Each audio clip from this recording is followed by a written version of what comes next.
দীর্ঘদিন ধরে গ্রামীণ রাস্তা সংস্কার না হওয়ার প্রতিবাদে সোনামুড়া মহকুমার কাঁঠালিয়া ব্লকের দক্ষিণ মহেশপুর এলাকায় বাইপাস সড়ক অবরোধ করে বিক্ষোভে সামিল হন স্থানীয় বাসিন্দারা। সোমবার সকাল 8:30 নাগাদ কাঁকুরি নদীর সেতু সংলগ্ন উত্তরাংশের চৌমুনি এলাকায় এই অবরোধ শুরু হয়। অবরোধের ফলে সোনামুড়া বিলোনিয়া সড়কে চলাচলকারী দূরপাল্লার বাস সহ বিভিন্ন যানবাহন আটকে পড়ে এবং সাধারণ যাত্রীদের চরম দুর্ভোগের মুখে পড়তে হয়। খবর লেখা পর্যন্ত অবরোধ চলছিল। ঘটনাস্থলে যাত্রাপুর থানার পুলিশ মোতায়েন রয়েছে। পুলিশ প্রশাসনের পক্ষ থেকে অবরোধ প্রত্যাহারের অনুরোধ জানানো হলেও বিক্ষোভকারীরা স্পষ্ট জানিয়ে দেন, কাঁঠালিয়া ব্লকের ভিডিও ঘটনাস্থলে এসে তাদের সঙ্গে আলোচনা না করা পর্যন্ত অবরোধ তুলে নেওয়া হবে না।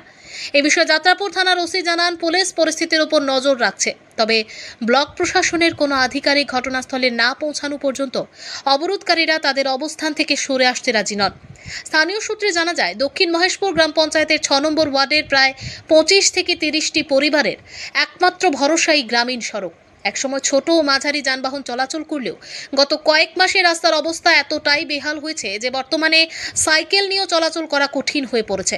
সামান্য বৃষ্টিতেই রাস্তা জল এবং কাদায় ভরে যায়, সৃষ্টি হয় অসংখ্য খানাখন্দ।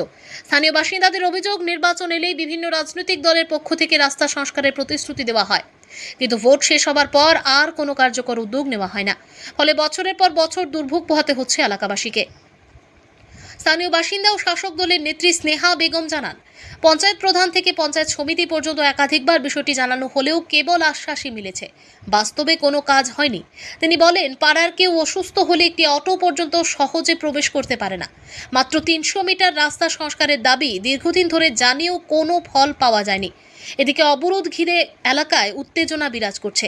প্রশাসনের সঙ্গে আলোচনার মাধ্যমে দ্রুত সমস্যার সমাধান হবে বলে আশা করছেন স্থানীয় বাসিন্দারা। সোনামুড়া প্রতিনিধি রিপোর্ট, প্রতিদিন ত্রিপুরা। আমার কথা হইল যে আমরা এই দক্ষিণ মহেশপুরের এই সাউথ মহেশপুরের পঞ্চায়েতের হান্ডারে আছি। আমাদের এই রাস্তাটা নিয়ে দীর্ঘ অন্তত 25 বছর আমরা এই ভোগান্তি ভোগ করতে আছি। কোনো সরকার আমাদের কোনো প্রতিক্রিয়া দিছে না।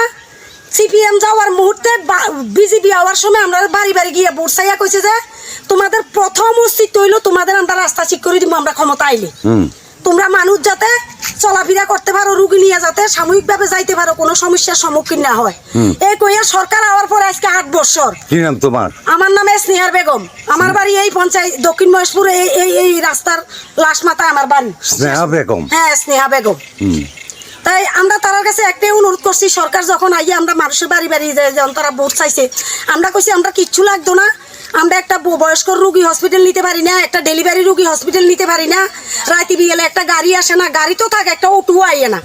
তোমরা আমাদেরকে সরকার আওয়ার পরে প্রথম প্রতিশ্রুতি দিতে হইব আমরা রাস্তা, এরপরে আসিল আমাদের কারেন্টের খাম্বা।